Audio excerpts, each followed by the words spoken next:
looks like the downspout was leading to some damage back here on the back side of building 2.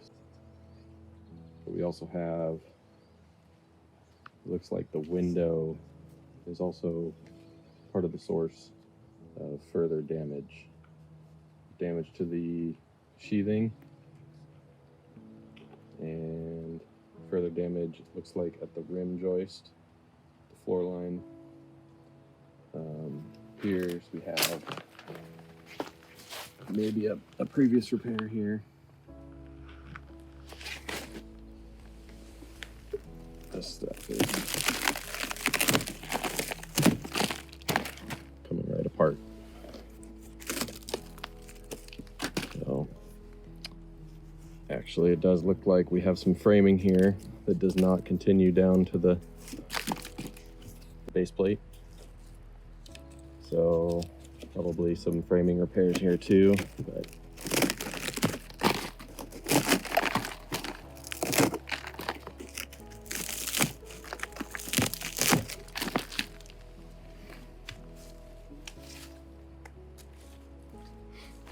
you can see the window just has a bead of caulk around the edge.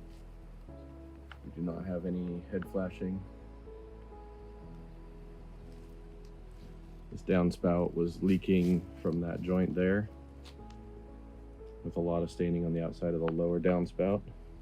Led us to this opening.